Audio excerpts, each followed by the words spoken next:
Hello Animorphs fans and welcome back to the Animorphs universe. We're doing another AniTheory today.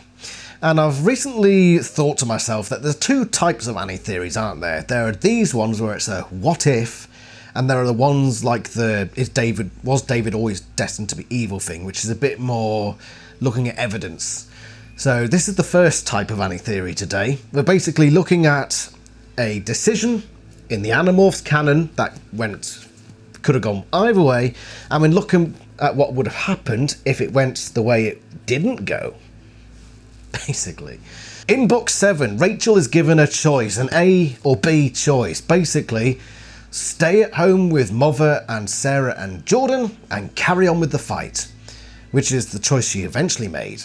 The choice she didn't accept was going to live in presumably Seattle, based on the distance mentioned, with her father to live out a life of being a mall rat and learning from Coach Belnikoff to do gymnastics. Basically, we're choosing between mean Rachel and nice Rachel, because that was book 32. What would have happened to the story if Rachel had gone with her father rather than stay home with the Animorphs, take herself out of the Animorphs and go live a life as nice Rachel as much as she could? That's what we're looking at. We're not going to go too far into the weeds. We're going to have a general overview of what I think would transpire. And then you can tell me your thoughts in the comments below. Also remember to subscribe, like the video, and if you want to see videos earlier, become a member. It's like £2 a month. Helps me out, helps me buy the audio books. And then at the same time, you've probably got access to, usually it's about 3 or 4 analysis videos going off into the future and a couple of Saturday videos. Basically, you watch them all earlier than anybody else. Great. Enjoy it. Do it now. Or I'll unleash Demon Cassie upon you. Do it now or I will eat your souls. I'm Demon Cassie and I approve this message. So, Rachel has left. At the end of book 7, she's gone off with her dad and the Animorphs are back down to 5 members. What happens? On my notes, I've got books 8 to 11 happening as normal. So book 8, the alien, doesn't necessarily require Rachel. She's just sort of in the background in that one. Book 9, same again. Not too relevant, and any roles she did fill can be filled by others. Book 10, same again. And then again with book 11. In fact, book 11 was a Saria rip, so that timeline didn't even happen anyway. Book 12, obviously, Rachel narrated. It wouldn't happen. So the original thing with her jumping into the crocodile pit wouldn't happen. Firstly, that kid would probably have died, or nothing would have happened, and basically, yeah, she condemns a kid to death, okay? Let's leave it at that. Jerry, Jason Jonathan McCall. He probably still goes and does his thing, but let's face it, even if he had succeeded, it probably wouldn't be that consequential, because you'd just get a bunch of 12-year-old girls becoming Yeerks, and they're the most irrelevant demographic on the planet, so who cares? And if you're a 12-year-old girl watching this video, why aren't you at frickin' school? Go do your bloody homework, for Christ's sake, instead of watching me rabbit on. Like with previous books, books 13 to 16, I think go ahead as normal. Let's face it, Rachel, unless it's her book specifically, only does very little, especially in these early books. So I think, yeah, 13 to 16 go ahead as normal. What I will say at this stage is that as Rachel's gone to her new city, let's travel that distance for a moment. What is she doing in Seattle? I reckon, in the background, to doing all the mole rat stuff, she's probably still doing a bit of spy work in the process, seeing if she can find any Yeerk activity. But I think she will be unsuccessful in that endeavour, because I do think that Visa One's plan was to settle in this part of the country, which not even California, is it? Fictional part of America. That's where it started, and that's where it stays for a while. So Rachel, even if she's trying to search for Yeerk activity, there probably aren't even any Yeerks up there at that point. If there are, they're like very few and very specific. So she might find one or two, but largely I think she'll just be surveying empty ground. George Edelman would probably have died in book 17, because obviously another Rachel narration, and they would have never learnt about the oatmeal plot, and once again, largely inconsequential. 18 and 19 as well would go ahead as per. Now is where we start to get interesting. We get to the David trilogy. This is where we start to ask the really speculative questions, because I've previously talked about how I believe Animorphs 2 is actually a canon event. And part of that is when Rachel basically traps or orders David around and either gets him trapped in Flymorph or stops him from being part of the battle. And that's where David's resentment really came from. As we saw in book 22, it was very sudden that he just really didn't like Rachel. He focused in on Rachel. And I believe that's part of it. His slight bits of memory come back to him of Rachel doing these awful things to him in Animorphs 2. So if Rachel wasn't part of the Animorphs, would he feel safer in that group? Because he did see Rachel as a big threat. Would that mean that David would be more compliant? Would he feel more comfortable within the group? I don't think so, because Marco was still the major antagonist to David before Rachel really took that role. So I think, well, personally, I think that there was an element of either the Elmist or Cryak playing a role in David being a part of this thing. He had a very specific purpose and he fulfilled that purpose. I do say that he was always destined to be evil, and I still think that's the case here. Some of you might think that it would be much different because Rachel not being there, but I personally think that the events would still happen in a relatively similar way. Obviously it would be slightly different here and there, but I do think that he would still end up being trapped in probably a rat morph and taken to an island somewhere. That's when things get weird, because what my little brain, very little, tiny, says to me that after the David part, Cryak, the big bad, the big godlike bad up there, had a change of mind. The David thing didn't work. Got to come up with a new plan. What happened in the main canon series? Book 27 comes along shortly after, and the Drode comes along and says, "Hey up, Rach, how's it going?" What voice did I give him in that analysis? I gave him a really silly voice, didn't I? "Oh, Rachel, how are you doing down there? It seems you're a bit perturbed with Jake's leadership. It'd be a shame if something were to happen to him." No, that's not what happens, is it? "Wouldn't it be grand if Cryak offered you a helping hand?" I think that's the voice I gave the Drode. I really like he's such a good character.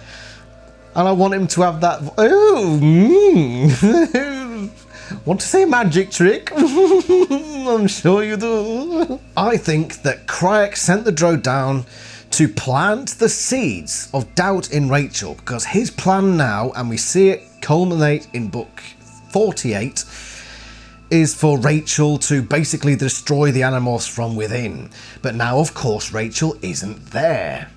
So what does Cryak do when his next method of destroying the Animorphs has vanished? Well, I think it actually makes it easier for him, and it still includes Rachel, because she's still out there in the wilderness. Not the literal wilderness, but out where Yerk's fair to tread. Seattle.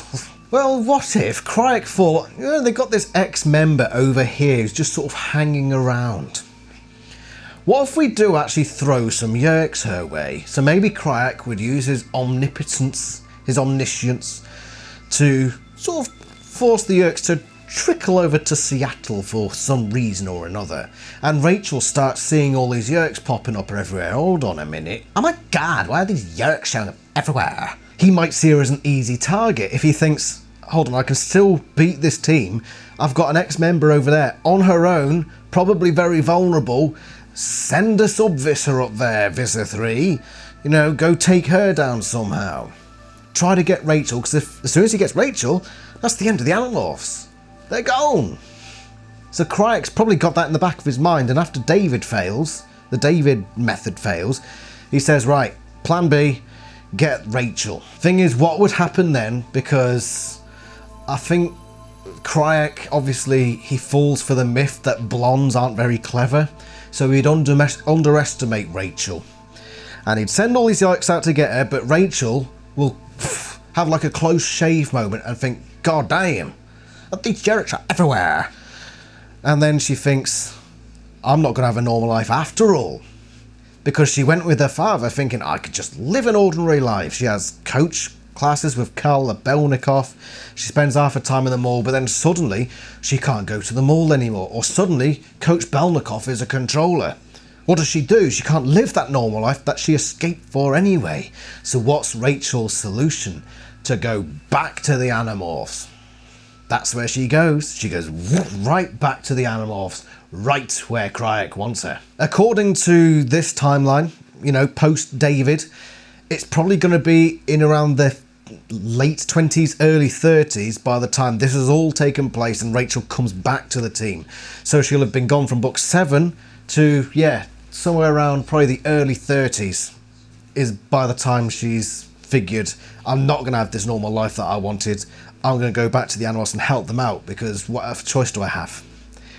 So she's going to be in for a shock, and that's what Crayak intends. She's not been accustomed to Jake's leadership and how the Animorphs have changed. She's not seen the David situation. She wasn't there for that. You know the whole thing about, oh, if you boil a frog in water, it just sits there because it doesn't know that it's being boiled. I'm pretty sure this is a myth, by the way, and don't freaking try it, for God's sake. But if you just drop one in boiling water, suddenly it's like, oh, bugger me. Oh, a bit steamy in here. And I think that's what it would be like with Rachel. So throughout, she was in the main series, she's there for the whole time. So she's changing with the Animorphs team and she's experiencing it all. And she knows her role and she fits in quite nicely. Take her out at book 7 and chuck her back in at the start of like the early 30s. She's going to be like a frog in boiling water, like freaking what's going on here? For one thing, I think she's going to hate Jake's style of leadership. She wouldn't have seen it develop and she'll come to it and think, what the bloody hell are you doing here? And then, book 37, you again, you. This is where you become relevant in this plot line. This alternate universe thing. Because Rachel, she's already got her doubts about what Jake's doing and she doesn't know her role in the team so much. She doesn't have her place. She hasn't had the whole David trilogy of figuring out what her role is. She doesn't know it yet. Book 36 comes along.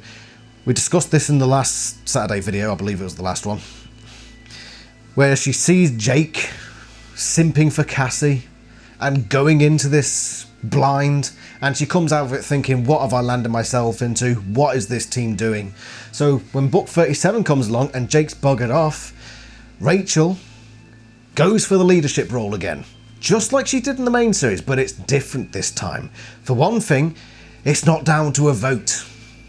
Rachel says, nuh-uh, this ain't how you do it. I'm going to show you how you do it, and it ain't going to be your choice. She's basically going to become Miss Anti-Democracy at this point.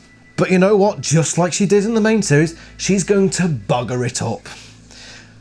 But what happens in 37 when she bugs it up? She gets a vote of confidence from the team and they rally around her and help her to finally pull this off, to save Cassie. She ain't going to get that vote of confidence this time. No, she's not, because she's going to bugger it up.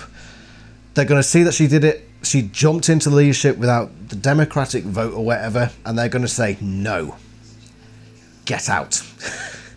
Go back to Seattle or wherever the bloody hell it is in this alternate universe, or just stay out of our way. And they try to save Cassie, but they run out of time. Cassie is taken. Game over.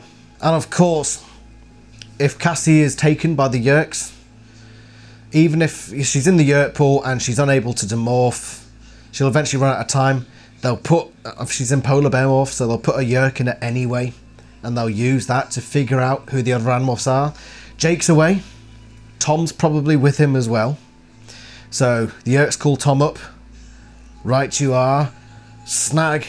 Hello, Jake. You little bugger. He gets taken, and then you're down to a very rogue Rachel, Marco, Tobias and Axe. And a rudderless team with a rogue element in Rachel, who hasn't forgiven the Animorphs for basically chucking her back out after she sodded up. Yeah, the Animorphs are going to get defeated at that point. So, I'm not going to dig any further.